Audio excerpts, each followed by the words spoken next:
साथियों, आर के प्रजापति चैनल में आपका हार्दिक अभिनंदन। आज का जो हमारा विषय है कक्षा 10 गणित द्विघात समीकरण। द्विघात समीकरण के अंदर हम टोटल 4.1, 4.2 और 4.3। आज जो हमारी प्रश्नावली चल रही है 4.3। 4.3 के हमने टोटल 7 वीडियो बना दी। आज हमारा 8वां वीडियो। 8वें वीडियो के अंदर हम 4.3 की जो प्रश्न संख्या 6 है उसको सोल्व करेंगे। ये जो सिलेबस है हमारा एनसीईआरटी का जो सिलेबस है, राजस्थान माध्यमिक शिक्षा बोर्ड द्वारा संचालित पाठ्यक्रम के जो पाठ्य पुस्तक गणित है, गणित के अंदर प्रश्नावली 4.3 का क्वेश्चन नंबर 6, इसको किस प्रकार सोल्व करना है, किस प्रकार समझना है, इसके बारे में हम चर्चा करते हैं। तो सबसे पहले क्वेश्चन को सोल्व करने से पहले क्वेश्चन को अच्छी तरह से समझना पड़ता है। क्वेश्चन आपके समझ में आ गया तो आराम से उसका हम उत्तर निकाल सकते हैं। तो हम देखते हैं प्रश्न क्या कहता है भाई। हमारा प्रश्न संख्या 6 है, वो ये कह रहा है कि आयताकार खेत का विकर्ण, एक आयताकार खेत है जिसका विकर्ण उसकी छोटी भुजा से 60 मीटर अधिक लंबा है। ठीक है, यदि बड़ी भुजा छोटी भुजा से 30 मीटर अधिक हो तो खेत की भुजाएं याद करना। मतलब क्वेश्चन ये कह रहा है कि आयताकार खेत है, आयताकार खेत की जो छोटी भुजा है। तो सबसे पहले आयताकार खेत किसे कहता है? आयताकार वो होता है कि आमने सामने एक भुजा का मान बराबर होता है। ठीक है, और उनके बीच में जो भुजा के मध्य जो कोण होता है, छोटी भुजा और बड़ी भुजा, उनका वो 90 डिग्री का कोण होता है। ठीक है, समांतर होती है। तो इस प्रकार की जो आकृति होती है उसे हम आयत कहते हैं। पिछले कक्षा में पढ़ा होगा आयत किसे कहते हैं। तो आयताकार खेत है, और आयताकार खेत के अंदर जो बीचों बीच जो काटने की जो होती है उसको बोलते हैं विकर्ण। आकृति समझनी पड़ती है, आकृति समझेंगे तो आराम से इस प्रश्न के उत्तर निकाल सकते हैं। तो सबसे पहले ये कह रहा है आयताकार खेत है जिसका विकर्ण है छोटी भुजा से 60 जाता है प्लस, और जो बड़ी भुजा है वो छोटी भुजा से 30 अधिक है। तो हमें उस खेत की दोनों भुजाएं याद करनी, आयत की भुजाएं याद करनी, छोटी भुजा और बड़ी भुजा। तो सबसे पहले हमें ये क्वेश्चन सॉल्व करने के लिए लिखेंगे हल। ये हो गया हल। हल करना, हल करने के लिए सबसे पहले हमें आयत की आकृति दिमाग में आनी चाहिए। ये मान लो आयत है हमारे, क्या है? आयत। ये आयत की आकृति बना दी हमने। ठीक है, और आयत की आकृति आने के साथ इस यहाँ लिखेंगे ए बी सी और डी। और इस आयत को, ये डी से बी जो मिलाने वाली रेखा को क्या बोलेंगे? विकर्ण बोलेंगे। क्या बोलेंगे हम?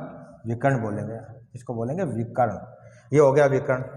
ये छोटी भुजा हो गई, ये बड़ी भुजा हो गई। ये आमने सामने भुजा समांतर होती है। यहाँ जो कोण होता है वो 90 डिग्री का होता है। चारों कोण 90 डिग्री के होते हैं। यह भी आप आयत में पढ़ा होगा।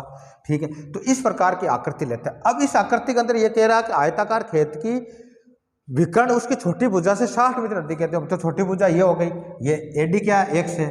विकर्ण कितना होगा? इससे 60 ज़्यादा है तो x + 60 लिख देंगे। मीटर में है, ये किस में है? मीटर में। तो ये भी मीटर में आ जाएगा। और ये बड़ी भुजा छोटी भुजा से कितनी है? तो बड़ी भुजा छोटा भुजा से 30 ज़्यादा, तो x + 30, ये मीटर हो गया।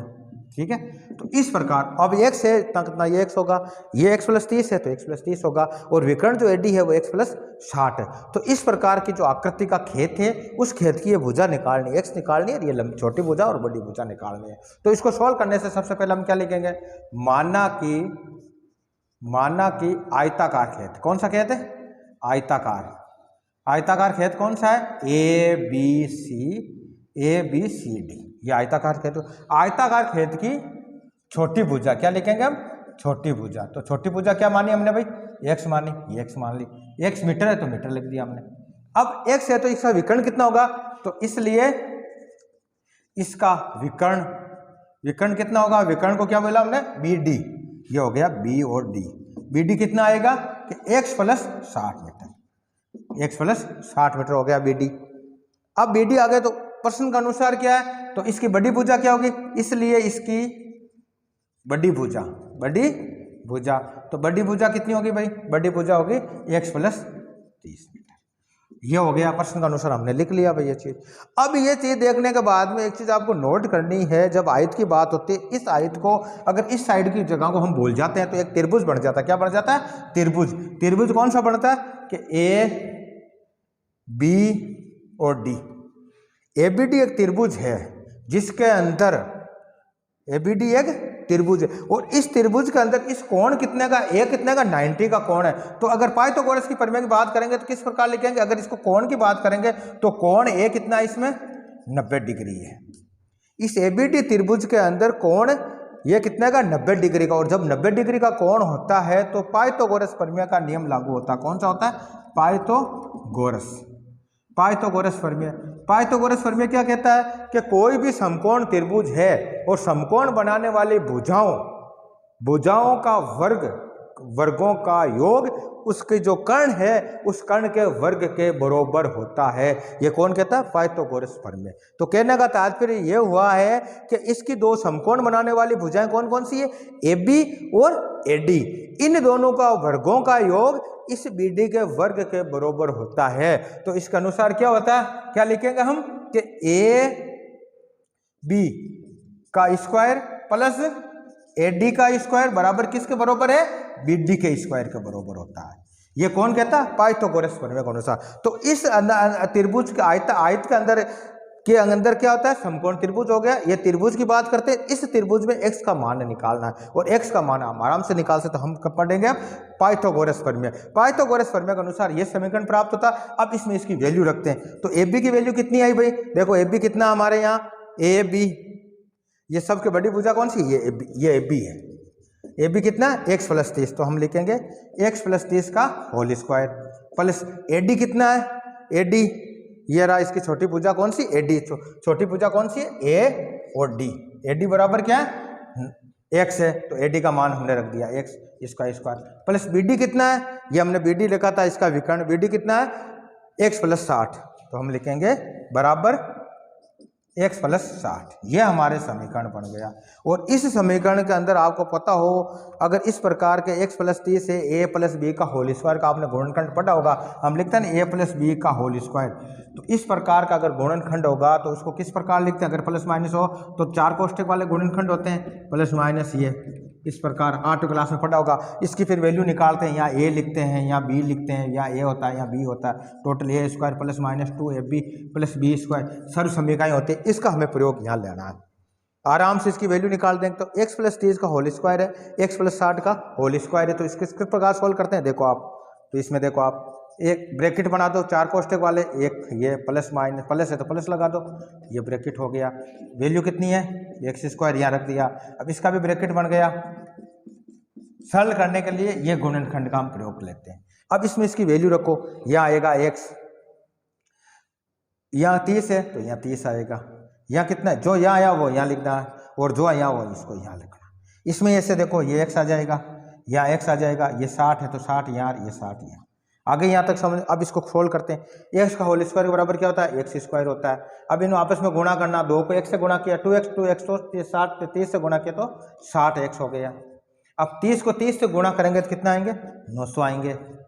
ठीक है, प्लस x², ये x² है यहाँ बराबर। अब इसको सोल्व करेंगे, x² प्लस 2x को 60 से गुणा करेंगे तो कितने हो गए? 60 दूनी 120, 120x। अब 60 को 60 से गुणा करेंगे तो 3600 आएंगे। कितना आएंगे? 3600। ये समीकरण प्राप्त हो गया। अब इस समीकरण में नोट करना, हमें पक्षांतरण करना है। क्या करना है? पक्षांतरण करना। तो पक्षांतरण करने के लिए क्या करेंगे? x वाली सारी संख्या को इधर लाना लेके हम द्विघात समीकरण का प्रयोग करेंगे। तो कैसे लिखेंगे? x², अब इधर x आ गया, ये माइनस x²। आगे समझो आपके। फिर क्या बचा? इसका x², यहाँ रख दिया हमने x²। क्यों x² ऊपर लिखते हैं, फिर x वाली संख्या लिखते हैं। अब प्लस का 60x है, ये प्लस का 60x। अब इसमें 120 माइनस के 120x यहाँ लेके पक्षांतर किया। यहाँ ऑलरेडी कितने हैं? हमारे 900 प्लस के हैं। इस साइड में कितने? 3600 प्लस के, तो हम माइनस के 3600 कर देंगे, बराबर 0 आ जाएगा। क्या आ जाएगा? बराबर 0। अब इस समीकरण में देखो, ये x² प्लस का है, ये x² प्लस का है, ये x² माइनस का है। तो इसमें क्या है? ये प्लस माइनस आपस में कट गए। ठीक है, अब पीछे क्या बचा? x² बचा।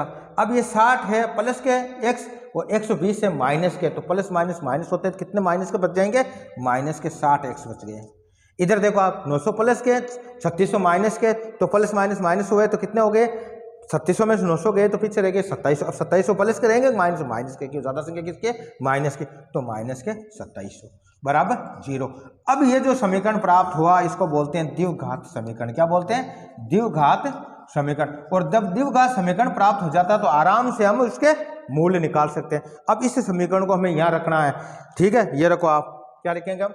x² माइनस 60x माइनस 2700 बराबर 0। पेन लेता हूँ एक सेकंड। हाँ, तो ये हो गया यहाँ, इसकी वैल्यू यहाँ आ गई। अब इसमें क्या करेंगे? अब इसके द्विघाती सूत्र का प्रयोग करेंगे। तो यह प्रयोग करने के लिए हम क्या करेंगे? x की वैल्यू, x क्या है? ये a क्या है? x² का गुणांक होता है। a क्या होता है? x² का गुणांक। तो x होता है x² का गुणांक। तो एक्स स्क्वायर का गुणांक कितना भाई, यहाँ एक्स स्क्वायर का गुणांक है 1। फिर लिखेंगे बी क्या होता है, एक्स का गुणांक, क्या लिखेंगे, एक्स का गुणांक। तो एक्स का गुणांक कितना होता है, -60 है यहाँ, ठीक है। सी जो अंक है, कितना अंक है इसका, ये हो गया -2700। तो हमें प्राप्त हो गया, ए की वैल्यू हो गई 1, बी की हो गई -60 और सी की हो गई -2700। अब इस द्विघाती जो सूत्र होता है मूल्य निकालने का, उसमें हम लिखेंगे, कैसे लिखेंगे कि x बराबर क्या होता है, -b plus minus under of this b² -4ac बटावा 2a, ये सूत्र होता है। इस सूत्र में इसकी वैल्यू रखनी है, कैसे रखेंगे आप, देखो आप इसमें जो वैल्यू रखेंगे, हम ब्रैकेट बना दो आप, b का ये स्क्वायर b हो गया plus minus under of this, ये b² का हो गया ब्रैकेट, ये 4 हो गया, a का हो गया और ये c का हो गया और बटावा 2a का ये ब्रैकेट हो गया। अब इसमें b की वैल्यू कितनी है, b की वैल्यू है -60, हमने लगा दिया -60, ठीक है। अब यहाँ b है और b का कितने -60, ये -60 और लगा दिया हमने, ठीक है। a की वैल्यू कितनी, a की वैल्यू 1 लगा दिया और c की वैल्यू कितनी है -2700, ये -2700 लग दिया। अब इसको सोल्व करेंगे, देखो सोल्व कैसे होगा, माइनस और माइनस को गुणा करेंगे तो प्लस प्लस के 60 हो गए, किसके बराबर आ रहा है, x के बराबर आ रहा है, ठीक है। इसको ऐसे लिख देते हैं, एक सेकेंड, इसको मिटा देता हूं आराम से, यहां कर लेते हैं, समझ में जी आएगा, ठीक है। अब इसके अंदर अगर समीकरण रखा तो x बराबर क्या आया हमारे सामने, माइनस से माइनस माइनस गुणा करेंगे तो प्लस प्लस के 60 हो गया, ये plus minus under of this. अब b है, b 60 -60 को -60 से गुणा करेंगे तो 3600 आएंगे आपके, ठीक है। अब देखो ये -4 को 1 से गुणा करेंगे तो -4 और -4 को -2700 से गुणा करेंगे तो माइनस माइनस प्लस हो जाएगा और 2700 को किससे गुणा करना है, 4 से करना। तो 2700 को 4 से गुणा करो, कितना आएंगे, 0 0 7 चौक 28 2 और ये हो गए 8 2 10, 10,800, कितना आ गए, 10,800, ये आ गया। बटावा में क्या आ गया, 2a, ये 2 आ गया। अब इसको आगे सोल्व करो आप, आगे सोल्व करेंगे तो कैसे लिखेंगे, x बराबर क्या आएगा, +60, अब इनको जोड़ो प्लस माइनस 3600 और इसमें 3600 में 10,800 जोड़ने पर जोड़ो कितना आते हैं, ये 10,800 है, इसमें हमें 3600 जोड़ना है तो 0 0 14 4 1 4 और 1 14,400, कितने हो गए, 14,400 बटावा 2। अब आपको पता है ये 14,400 ये 0 से बड़ा है, किससे, 0 से बड़ा है 14,400, तो इसका हम वर्गमूल निकाल सकते हैं। और 14,400 का वर्गमूल आपने पढ़ा होगा, कितना होगा, 144 होता है 12 0 0 120, कितने बार आ जाएगा, 120, तो हम इसका वर्गमूल निकाल सकते हैं 120। तो आगे देखो आप कैसे लिखेंगे, x बराबर प्लस के 60 प्लस माइनस 120 बटावा 2, वर्गमूल प्लस माइनस दोनों में निकलता आपको पता। अब एक बार इसमें x में प्लस के 120 लेंगे और एक बार हम माइनस के 120 लेंगे, तब मूल प्राप्त हो जाएगा। कैसे कि x बराबर 60 प्लस के 120 बटावा 2 और दूसरी साइड में लेंगे x बराबर 60 माइनस 120 बटावा 2। अब देखो इसको सोल्व करते हैं, 60 और 120 कितने हो गए, 180, 180 बटावा 2 तो बराबर आ गए 90, ये आ गए x बराबर कितने आ गए 90। और इस साइड में कितना आता है आपके, देखो x बराबर आएगा आपके 60, ये प्लस के ये माइनस के, तो माइनस के 60 बच गए, -60 बटावा 2, तो 2 का काट दिया तो कितना आ गए 30, माइनस के 30। तो हमको पता है कि जो आयत होती है भुजाएं कभी भी ऋणात्मक नहीं होती, तो धनात्मक मान हम कितना लेंगे, 90 लेंगे, कितना लेंगे 90। तो x की वैल्यू हमारे सामने कितनी आ गई, यहाँ x बराबर 90। अब प्रश्न अनुसार x बराबर 90 है तो ये कितना है, 90 में से 30 ज़्यादा है तो 30 इसमें जोड़ देंगे। तो छोटी भुजा कितनी आई हमारे, छोटी भुजा जो आई क्या, AD बराबर जो x है, x बराबर हमारा यह 90 और बड़ी भुजा क्या है AB क्या होता है x प्लस 30, तो इसमें 90 प्लस 30 बराबर 120 मीटर में आ रहा है तो हम मीटर लिख देंगे। तो इस वजह छोटी भुजा आ गई इसके 90 और बड़ी भुजा आ गई ये। अब जो हमने क्वेश्चन किया सोल्व, ये सही है या गलत, इसका पता कैसे लगाएं, तो इनकी वैल्यू हम इस समीकरण में रखेंगे। तो समीकरण में रखो आप, विकर्ण के अंदर ये अगर मान लो कितना आ रहा है 90 और 120 और ये कितना आएगा, इससे 60 ज़्यादा है, तो विकर्ण कितना होता है, इससे 60 ज़्यादा है, तो x प्लस विकर्ण कौन सा है, BD, तो BD की वैल्यू कितनी आ रही है, x प्लस 60, तो x में 60 जोड़ दो, x 90 और प्लस ये क्या नाम 60, तो आगे 150। तो इसकी जो वैल्यू आ रही है वो है 150 मीटर, यह आ गई आपके 90 और ये आ गई 120, तो ये तो हो गया 90, ठीक है, ये तो हो गया 90, ये हो गए आपके 120 और ये हो गए आपके 150। कितने हो गए? 150। तो इस प्रकार इस क्वेश्चन को हमने सोल्व किया और अपने आंसर की जांच कर सकते हो कि उनको आराम से देख लो आप। ये जो कह रहा है इससे ज़्यादा है कम है तो विकर्ण का अंदर रूप लेकर ये देख सकते हैं। तो इस प्रकार हमने इस क्वेश्चन को सोल्व किया। आगे भी हम विपश्यना में सोल्व करेंगे। धन्यवाद।